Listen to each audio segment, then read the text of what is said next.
నూలు నూలులో శతాబ్దాల గౌరవం, పట్టు పరంపరకు ప్రతీక, సంప్రదాయానికి శాశ్వత చిరునామా సఖీ. అందరికీ నమస్కారం అండి. నా పేరు అఖిల్ దుద్దిమారి. నిన్న మధ్యాహ్నం నుంచి ఒక వీడియో సర్క్యులేట్ అవుతుంది కొండాపూర్ జోన్లో. ఒక డెలివరీ అబ్బాయి రమేష్ అఖిల్ అనే ఒక అబ్బాయి మా ఎదురుగా ఉన్న ఒక ఫ్లాట్లో, చేలం రెసిడెన్సీ అనే ఫ్లాట్లో 201లో ఇవ్వాల్సిన పార్సల్ అరుణ రెసిడెన్సీ 201లో ఇచ్చాడు. అక్కడ డెలివరీ అడ్రస్ మీద వెరీ వెరీ క్లియర్గా రాసింది ఏంటంటే ఆపోజిట్ టు అరుణ రెసిడెన్సీ 201. నేను కావాలంటే మీకు ఆ లింక్ ఆ ఫోటో కూడా నేను మీకు పెడతాను. సో అది క్లియర్గా ఉంది. సో మా ఇంట్లో మధ్యాహ్నం పూట ఏంటంటే ఇంట్లో నలుగురిలో ఎవరో ఒకరు ఆర్డర్ చేశారని చెప్పి మా నాన్న ఆ అబ్బాయి వచ్చి డోర్ కొట్టగానే 201 అరుణ రెసిడెన్సీ అనగానే మా నాన్న తీసుకున్నారు. ఇది మన ఇంట్లోనే పెట్టారా అని మా నాన్న అడిగే లోపే మా నాన్న చేతిలో పెట్టేసి ఆ అబ్బాయి వెళ్ళిపోయాడు.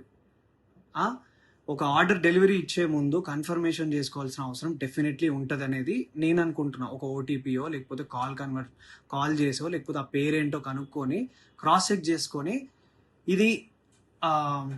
ఇది కరెక్ట్ డెలివరీయా కాదా అని ఇచ్చుకొని వెళ్ళిపోవాలి. ఓకే, ఆ అబ్బాయి ఫస్ట్ ఒక తప్పు చేశాడు. ఓకే, రాంగ్ అడ్రస్ ఇచ్చేసి వెళ్ళిపోయాడు. మా ఇంట్లో తెలియకుండా మా అమ్మ ఆ కవర్ తీసి ఓపెన్ చేసి ఇంట్లో ఎవరు ఆర్డర్ చేసింది ఇది అసలు అని చెప్పి మా అమ్మ ఓపెన్ చేసింది, చూసింది. సరే ఇంట్లో ఎవరు ఆర్డర్ చేయలేదంటే అక్కడే పక్కన పెట్టేశాం. 20 నిమిషాల తర్వాత వచ్చాడు. ఆ అబ్బాయి కోసమే ఇవ్వడానికి అది పెట్టినాం.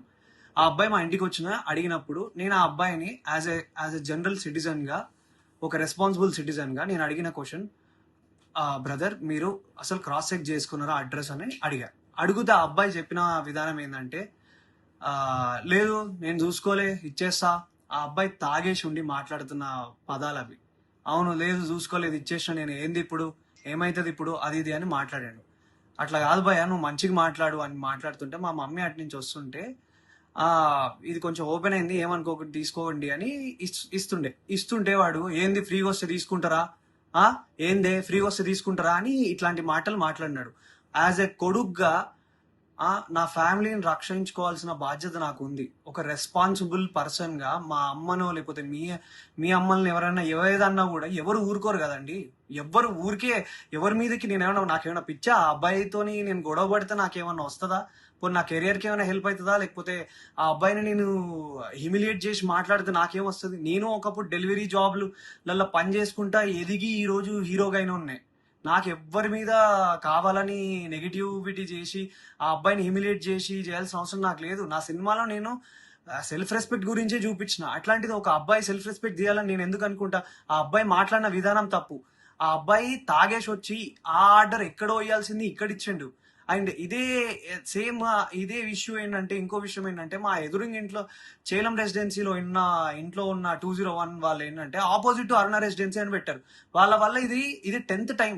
ఒకసారి కాండమ్ ప్యాకెట్స్ వచ్చినాయి, ఒకసారి సిగరెట్ ప్యాకెట్లు వచ్చినాయి. మీ మమ్మీ మీరు ఫ్యామిలీ ఉన్న వాళ్ళకి సిగరెట్ ప్యాకెట్లు కాండమ్ ప్యాకెట్లు వస్తే మీరు తీసుకోగలుగుతారా? అంటే రాంగ్ అడ్రస్సే డెఫినెట్లీ, బట్ స్టిల్ అది ఎంత ఎంబారెన్సింగ్ ఉంటుంది అనేది మీకు అర్థమవుతుందా? నా మీద అందరు సోషల్ మీడియాలో నిజం ఏంటో, నా సైడ్ నుంచి ఉన్న స్టోరీ ఏంటో తెలుసుకోకుండా అందరు నా మీద నెగిటివ్ కామెంట్స్ కొడుతున్నారు.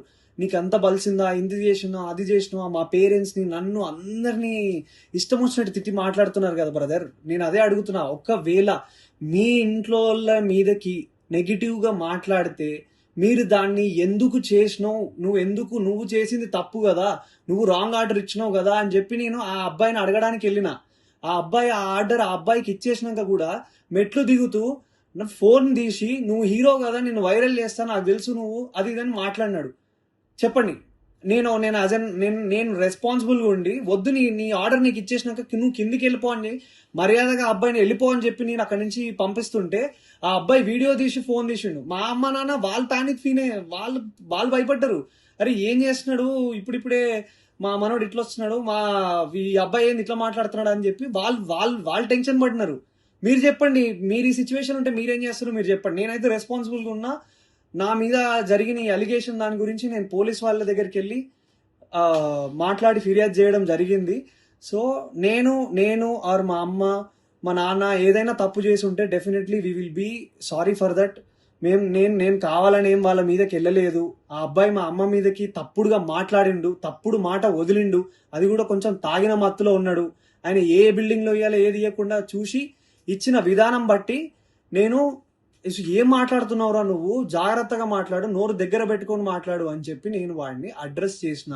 వాడిని కొట్టడానికి నేను వెళ్ళలేదు. మీరు చూసిన ఆ వీడియోలో కూడా మా నాన్న నన్ను ఆపడానికి ట్రై చేస్తున్నాడు. దేనికి ఆపడానికి ట్రై చేస్తున్నాడు అంటే వాడు వీడియో తీస్తున్నాడు, వద్దు నాన్న అక్కడికి వెళ్ళకు, నీకేమైనా అయితే ప్రాబ్లం అవుతుంది అని చెప్పి మా నాన్న చెప్తున్నాడు. నేనేమో మా అమ్మ నాన్న, ఇప్పుడు మనం ఎంత కష్టపడ్డా కానీ ఏమి ఇస్తాం, మన అమ్మ నాన్నకు రెస్పెక్ట్ ఇస్తాం. అట్లాంటిది ఏ సంబంధం లేని అసలు మా ఆర్డర్ కాని దానికి మా ఇంట్లోకి వచ్చి మళ్ళీ బై మిస్టేక్గా 20 నిమిషాల తర్వాత మళ్ళీ వచ్చి దానికి నేను ఆ అబ్బాయి వచ్చి ఇష్టం వచ్చినట్టు ఏందే ఫ్రీగా వస్తే తీసుకుంటావా అని మీ ఇంట్లో ఉన్న వాళ్ళని ఎవరినన్నా అంటే మీరు ఊరుకోగలుగుతారా బ్రదర్? మీరు చెప్పండి. నాకు నన్ను ఇన్ని మాట్లాడుతున్నారు కదా, I'm able to take it. నాకు ఓకే, నాకేం ప్రాబ్లం లేదు. తప్పు నాదైతే నేను తలొంచుకొని అబ్బాయికి సారీ చెప్పడానికి నాకు ఏ ప్రాబ్లం లేదు. కానీ ఒక డెలివరీ బాయ్ ఆ అబ్బాయి ఇన్స్టాగ్రామ్ ఓపెన్ చేసి చూడండి, హుక్కా బాటిళ్లతోని ఒక బైక్కి సంబంధించిన నెంబర్ ప్లేట్ లేకుండా, కార్కి సంబంధించిన నెంబర్ ప్లేట్లు లేకుండా ఉన్నారు. అలాంటివి ఫోటోలన్నీ పెట్టుకొని, హుక్కా ఫోటోలు పెట్టుకొని ఇవన్నీ చేస్తున్న అబ్బాయి, ఒక డెలివరీ అబ్బాయి చాలా ఇన్నోసెంట్ అని మాట్లాడుతున్నారు కదా. ఆ అబ్బాయి తాగొచ్చిండో ఏం చేసి వచ్చిండో ఎవరికి తెలుస్తుంది? ఎవరు దాన్ని తీసుకురాగలుగుతారో చెప్పండి. నేను రెడీ ఉన్నా. మీరు ఏదంటే అది చేయడానికి నేను రెడీగా ఉన్నా అందరికీ. And once again I request all the media and every one people. నేను ఒక మధ్య తరగతి మిడిల్ క్లాస్ కుటుంబంలో నుంచి వచ్చిన అబ్బాయినే. నేను డెలివరీలు చేసుకొని బతికే వచ్చిన. అట్లాంటి మా అమ్మ మా నాన్న డెలివరీ అబ్బాయిలు వస్తే మజ్జిగిచ్చి పండ్లిచ్చి పంపించిన రోజులు కూడా ఉన్నాయి. మా అమ్మను ఒక మాట అన్నారు, అది తప్పు, అబ్సల్యూట్లీ తప్పు. అది అలా అనడం ఏది కూడా కరెక్ట్ కాదు. అండ్ ఒక సైడ్ డెలివరీ అబ్బాయి నా మీద ఊసింది, నా మీద అన్ని అలిగేషన్స్ చేస్తున్నారు కదా.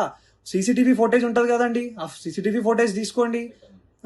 సీసీటీవీ ఫుటేజ్ తీసుకోండి, అది కూడా చూసుకొని అప్పుడు మీరు మీడియాలో సర్క్యులేట్ చేయండి. అఖిల్ నిజంగా బలుపెక్కి కొట్టుకుంటున్నాడా అని అప్పుడు వేయండి సార్ మీరు స్టేట్మెంట్లు. అప్పుడు వేయండి సార్ మీరు ఇలాంటి మాటలన్నీ ట్విట్టర్లో మాట్లాడుతున్న ప్రతి మాటలు. ఇప్పుడు కాదు కదా సార్, ఇది తప్పు కదా. ఒక విషయాన్ని కరెక్ట్గా అది నిజమా కాదా అని తెలుసుకున్నాక ఒక ఆరోపణ వేయండి సార్. నేను 100% తప్పు చేస్తే నేను ఆరోపణ తీసుకోవడానికి నేను రెడీగా ఉన్నా. కానీ నేను తప్పు చేయకపోతే నా ఇన్స్టాగ్రామ్లో ఆయన నన్ను డిఫేమ్ చేయడానికి ట్రై చేస్తున్న అందరికీ ఏం ఆన్సర్ చేస్తారు సార్? ఏం ఆన్సర్ చేస్తారు? ట్విట్టర్లో ఉన్న వాళ్ళైనా ఆ పేజెస్లో నుంచి ఒక స్టోరీ, ఒక డెలివరీ అబ్బాయిని ఊరికే సరదాగా నాకేం అవసరం సార్? ఒక హీరోగా ఉండి నాకేం అవసరం? ఒకసారి ఆ డెలివరీ అబ్బాయి జోలికి వెళ్తే నాకేం వస్తుంది సార్? ఆ అబ్బాయి ఏమనకుండా అంటే నిప్పు లేదా పొగ వస్తుందా సార్? చెప్పండి, మీరే చెప్పండి సార్, నాకు అర్థం కావట్లేదు. ప్లీజ్ ఈ విషయాన్ని మీరు దయచేసి అందరూ అర్థం చేసుకోండి. నేను ఏ తప్పు చేయలేదు. నేను అక్కడ జనరల్గా రియాక్ట్ అయ్యాను. మా అమ్మ మీదకి మాట్లాడితే, మా ఫ్యామిలీ మీదకి మాట్లాడితే నేను రియాక్ట్ అయ్యాను.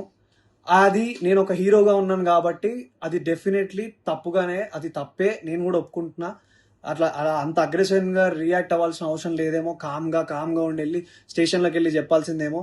కానీ ఆ అబ్బాయి తాగిన మత్తులు ఇంకేదైనా చేస్తే ఎవరు సార్ రెస్పాన్సిబిలిటీ? సో నేను తీసుకోవాల్సి వచ్చింది. అండ్ ఆ అబ్బాయి క్లియర్గా బ్లాక్మెయిల్ చేస్తున్నాడు. నా వీడియో తీస్తా అని చెప్పి ఆ వీడియో పెట్టాడు. అండ్ ఇది నేను చెప్పాలనుకుంది ఇది సార్. ఇంకా మీ ఇష్టం. Thank you. జై హింద్.